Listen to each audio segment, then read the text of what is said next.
Hi everyone, Dr. Remy from Pain Free and Fit. Today, a great exercise for those of you with low back degenerative discs, herniated discs, and bulging discs. We're going to introduce a great leg training exercise that reduces the stress on your lower back while still providing a fantastic workout for your hips and legs. Enter the Bulgarian hip belt squat. Hope you enjoy.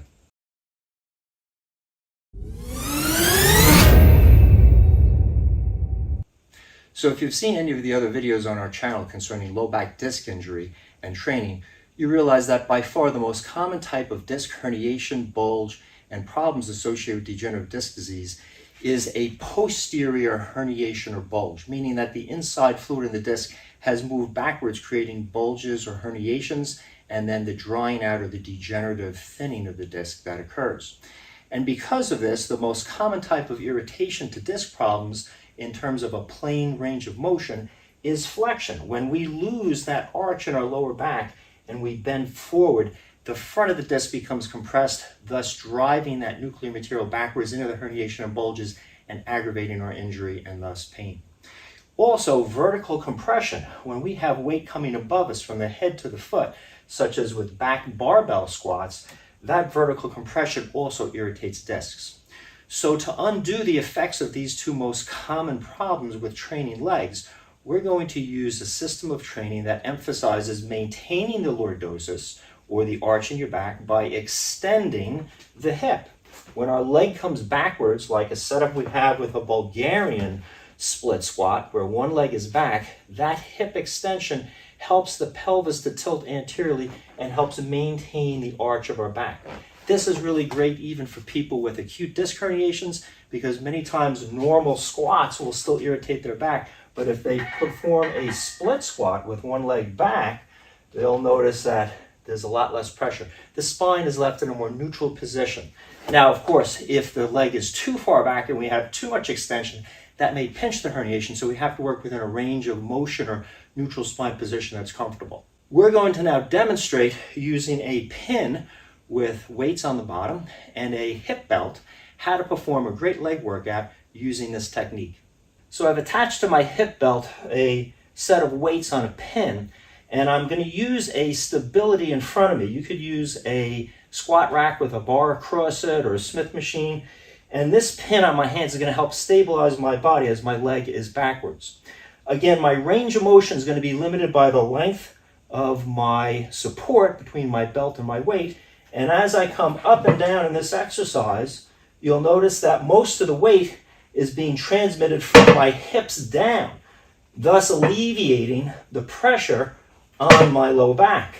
By having my leg backwards, it also helps to maintain a degree of extension in my back, which avoids that compression and that flexion that irritates.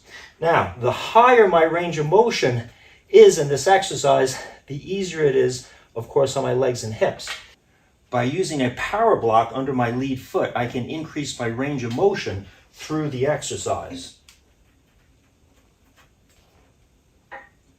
Keep in mind that this exercise is typically safe for those with non-acute low back posterior-oriented herniated, bulging, and degenerative discs.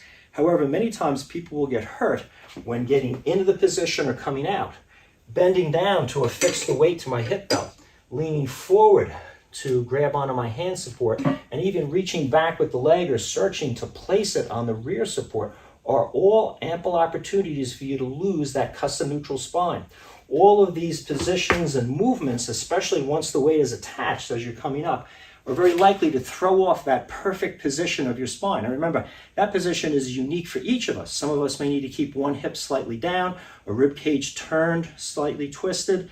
All of these things like tail up and tail under, they're all part of your neutral spine. So we've covered some of these topics in the past on the channel, but again, a more fuller, in-depth knowledge of custom neutral spine is available in the Degenerative Disc Fast Track program, available at painfreeandfit.com. Some tips to watch out for when getting in and out is if you have a problem with the arch of your back, meaning that too much extension, rocking your pelvis forward, is going to irritate your back. You want to make sure that you're holding tail under a little bit as you bring the leg back. If you have a problem with too much thoracic extension irritating your back, you're going to make sure as you lean forward, you're pivoting from your hip joint and not trying to extend from your lower back, as you're holding on to the post. Another problem is for those that are aggravated with sideways tilting in their posterior oriented disc herniations and bulges, the lead leg on any type of lunge or split squat is very likely to hip hike. The hip wants to shift up. So make sure that that hip is down and your rib cage is up, not tilted into that lead side. That's a beginner's mistake that many people have to watch out for. Finally, with rotation, if you have a problem with twisting, and twisting aggravates your lower back, be aware that any type of split squat or lunge, typically the pelvis likes to twist away from the lead leg. So just use a little bit of a twist of your pubic bone moving inwards towards the lead leg to keep your pelvis in a neutral position. Again, how much twist you need, that depends on your unique custom neutral spine. If you've enjoyed this video on Bulgarian hip belt squats for degenerative herniated and bulging discs, feel free to subscribe to the channel. We've got a lot of great videos out there to help you. Questions or comments, write in. As always, I'll do my best to answer. Let's give a thumbs up to help share this valuable information with others with low back disc injury. And I hope this video helps you with your leg training to avoid lower back disc injury and pain.